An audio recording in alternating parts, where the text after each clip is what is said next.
I realized that when I was younger, I overestimated the significance of my life and I underestimated the impact I could actually have on the world. And most people actually operate and live their life like this.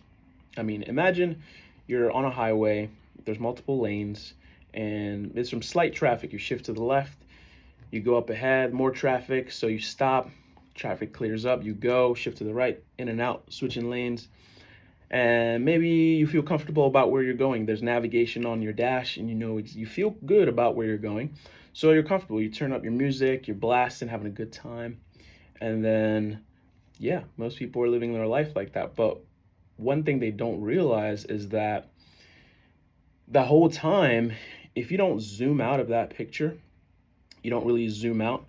If you zoom out, you realize there's multiple lanes, multiple highways, all interconnected, all going, traveling to multiple destinations. Zoom out of that, we're spinning on the fast speck of dirt, this planet we call Earth, and zoom out of that, it's multiple solar systems, universes, and once you start having that grand scope and zooming out, you realize that you're really not like life is really your life, my life, everyone. It's very insignificant. And it's not a bad thing. It's actually a freeing feeling. It's actually a freeing perspective to have. Because once you zoom out, you'll realize that on the highway, that navigation that you feel so comfortable with, you never even programmed it. You never even questioned who programmed that for you. Where are you actually going? Do you care about this destination that you're going to? Is that what you want? Most people don't take the time to contemplate on death too. It makes people uncomfortable. And I think that's one of the ways to snap out of the trance, because if you don't take the time and realize that, oh wow, this navigations has been here, just been here. I don't remember setting it. And until you take the control in your own hands to like switch lanes and visualize the exit right there and take that exit and go on your own path, you're always going to be in this trance.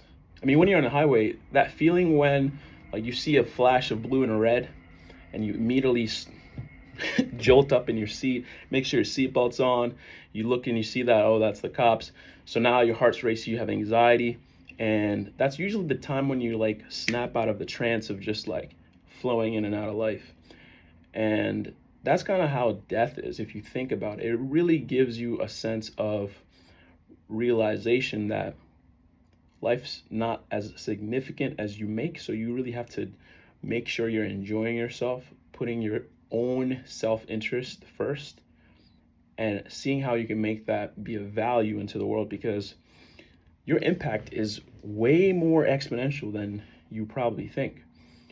A good friend of mine that passed away a couple years ago, I mean, he's left a profound impact right here, and he lives on because of who he was. He was his authentic self. I pull his energy and I'm inspired forever by him. And that's how you are within your immediate family, your community, but you have to live authentically. You have to live your path and be, what's the word? You have to be kind of not unforgivable. What's the word I'm trying to think of? You have to have no remorse for anyone else's thought about what you want to do, because most people will see you taking that exit and you'll think that they're gonna really impact you, like their opinion matters, but it doesn't. They're gonna stay in their trance, in their lane. You're gonna be off on your exit doing their own thing, and it's gonna be only the people that take that exit that will meet you along the way on their unique destination. And those are the people that you're gonna really be able to create higher value with, and hopefully inspire other people. Maybe they're able to look over and see like, oh yeah, there's actually other stuff going on.